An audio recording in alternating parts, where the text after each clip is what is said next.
to the Fantasy Football Forge. I'm Steve, and today, right now, we will be looking at the running back rankings because I do plan on releasing all of these videos on Wednesday, hopefully, for all of my rankings. Quick, before I forget, I was kind of stalling on while recording my wide receiver video because there was something else I had wanted to speak on, and that is that on the Yahoo Fantasy Sports app, they had an interview with Stephon Diggs, and if you haven't drafted yet, or if Isaiah McKenzie's still out there on in your waiver wire and you have room to maybe add a type of guy like him, listen to that podcast. I don't want to say it would like get you hyped up necessarily to draft him. I don't want to oversell what he had to say about Gabriel Davis and Isaiah McKenzie, but definitely some nice things. So if you're on the fence or anything, it's a nice little interview right at the end of the podcast, maybe 10 minutes, maybe 15. Pretty short, quick, sweet. Another nice part about that is, unlike Austin Eckler, who's all about fantasy football, Stephon Diggs knows nothing about it. So that's kind of cool to, not have somebody who's purposely trying to hype things for fantasy football or knows like even what to say to try to hype up his teammates' names for fantasy football. Very professional dude. Loves Stephon Diggs and who he has become as a man as he has matured. The rankings for all of the positions are up and available on the website www.theffforge.com. Link down in the description. So with that, let's just run through this. I just made a couple of changes right before filming. I'll just run over those quick. So moved Leonard Fournette up with my assumptions that Chris Godwin will not be playing this week. Went over that in the wide receiver video. So I just gave him a little bit of a bump because if one of these games is going to be a high-scoring game between the New York Giants and Tennessee or Tampa Bay and Dallas, I will take the Tampa Bay and Dallas game. Basically what it comes down to, this seems like the type of game if Brady has new targets in as two of his starting wide receivers, doesn't have his trusty tight end anymore, that Leonard Fournette could definitely be the dump-off king and just feed, especially for full PPR. I would be real excited about him. Couldn't quite put him up above Javonte Williams because, once again, I do expect a lot of running and successful running and touchdown opportunities for Denver in this game against Seattle.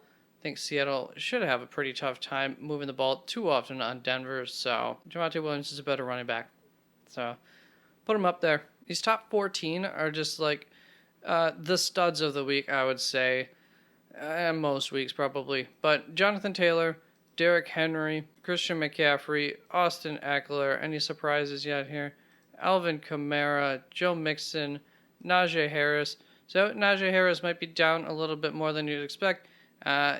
Conference game or divisional game there between Pittsburgh and Cincinnati. They usually play each other tough. Cincinnati's actually been has pretty good defense nowadays, and I believe was pretty stout against the run last year. And I do expect that Pittsburgh will be getting more use out of their wide receivers now this year anyways. So I guess that would be part of the reasoning there. Dalvin Cook, if you're wondering why he would be this low at number 8, Minnesota versus Green Bay, I do expect that to be a bit of a shootout. I won't be surprised if my Packers lose this week. So that should say enough about what kind of game that I expect it to be. Now, hopefully they don't lose because their offense can't do anything and their defense gets whooped up, because in that case, then Dalvin Cook might need to be a little higher. Then that comes with Aaron Jones. He's one of those veterans that I do expect to be seeing some targets, especially if Allen Lazard is out. Then I would even bump up Aaron Jones. I don't know how high, and does it really matter? Because once again, are you gonna you're gonna start him? I mean, you don't have 2 or 3 guys above him on your roster to start, and if you do, then just flip a coin. I don't know. Moving on, DeAndre Swift to round out the top 10 there. definitely could be a good game, but I believe I moved him down a little bit further than I wanted to, just based on Philadelphia's defense last year against the run, and they've added a few pieces towards in that front seven, fairly higher pieces, I believe, in the linebackers, and yeah, I think they got some good pieces there on in that front seven that should help out with that run. Maybe not week one, but we'll see. Nice thing about DeAndre though, he does catch the passes. Then we have Nick Chubb. This seems like a game against Carolina where he may be fine. I don't know what to expect really from that game, from that team.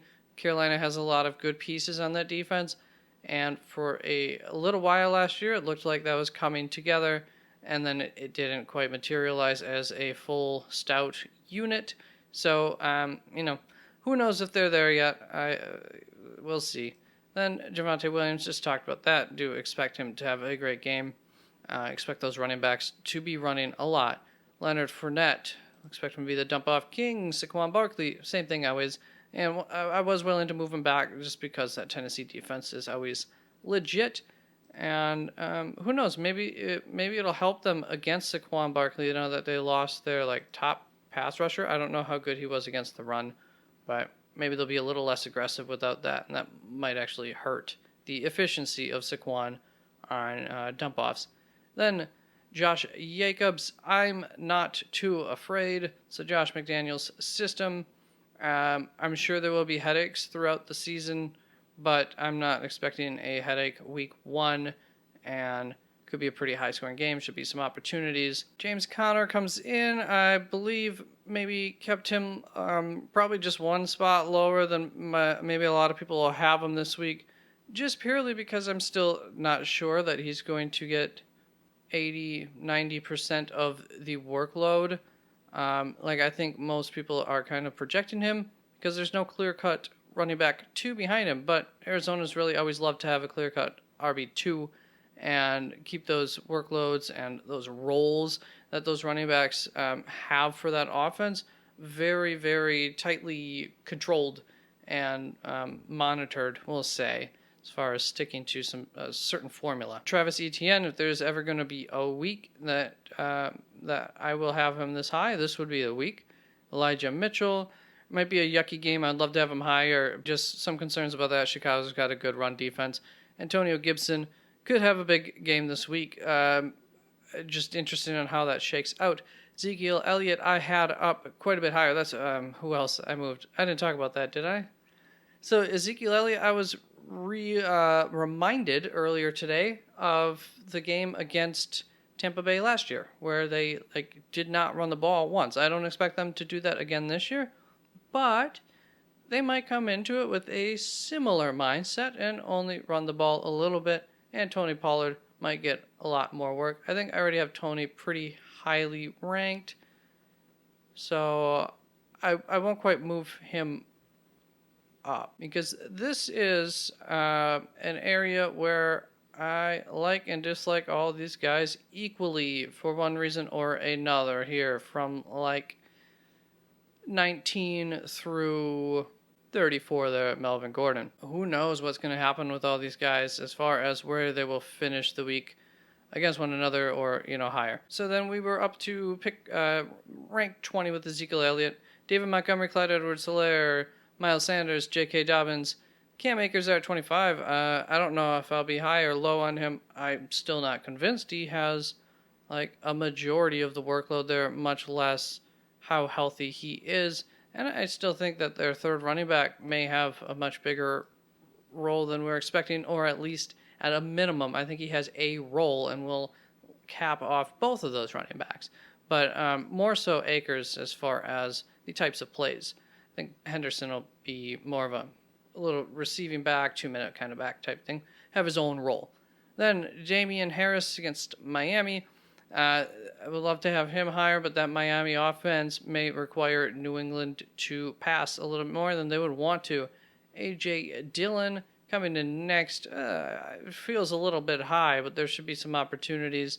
And Green Bay will probably want to run the ball if they can in this game. and their defense might be able to do pretty good against Minnesota. That is why Justin Jefferson was not like my wide receiver 1 this week, just out of concern. He could easily be the wide receiver 1, but there's some pretty darn good cornerbacks in Green Bay. Then we are doing running backs, not wide receivers. So Chase Edmonds could be higher, but going up against New England's scary Dameon Pierce, same story. I will probably have to start him this week, so I wish I could have a different opinion of how well he'll do, but being up against Indianapolis does concern me as far as the amount of opportunities that he'll end up getting. Rashad Penny could probably be higher, but a similar story here. Again, against Denver, might be a limited amount of opportunities, might be out of this game, and Seattle will just be passing that ball once we get into mid-third quarter or so. Cordero Patterson, Tony Pollard, Devin Singletary could probably be higher. I just expect that to end up being a shootout is the only thing. Melvin Gordon should be good. Michael Carter, and then Breece Hall just a few spots lower, because I think even this week it should be a pretty 60-40 type of split.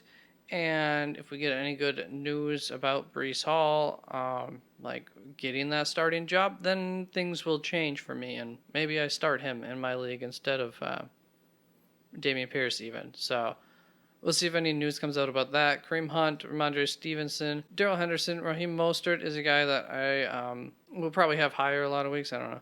James Robinson, too many question marks. Wouldn't feel comfortable playing him, but I do have some sort of faith for some reason that he's going to be like the first guy ever to come back from this injury and just be fine.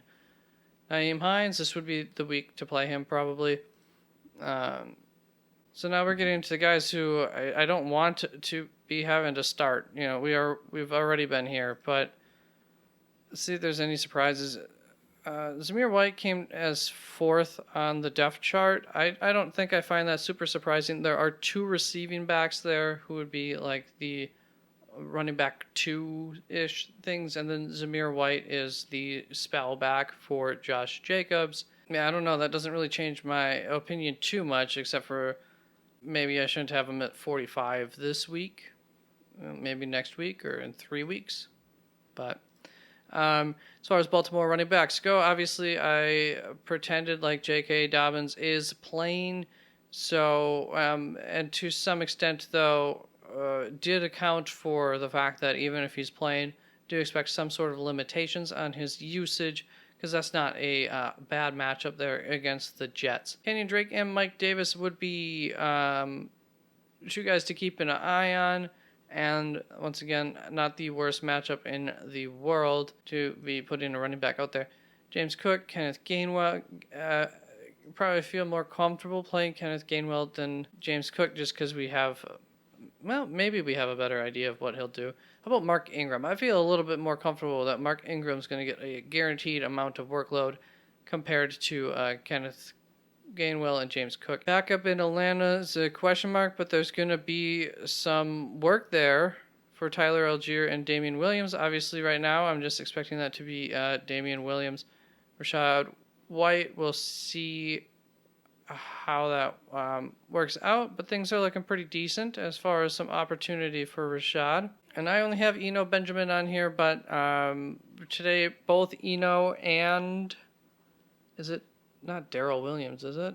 Yeah, I think it's Darrell Williams. Eno and Darrell were like co-running back 2s. And the fact that there are 2 number 2 running backs there probably makes me, if anything, a little bit more bullish on James Conner, at least early season, but we'll see.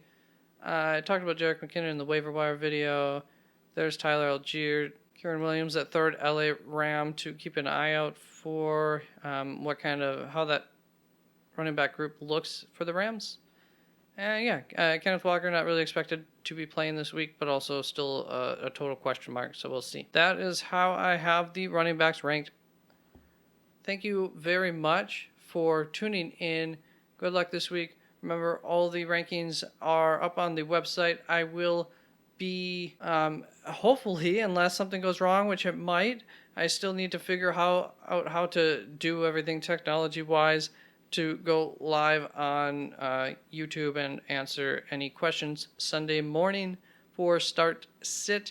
and I will keep these as up to date as possible up until through Saturday night. So thanks again. I'll catch you in another video for tight ends and quarterbacks.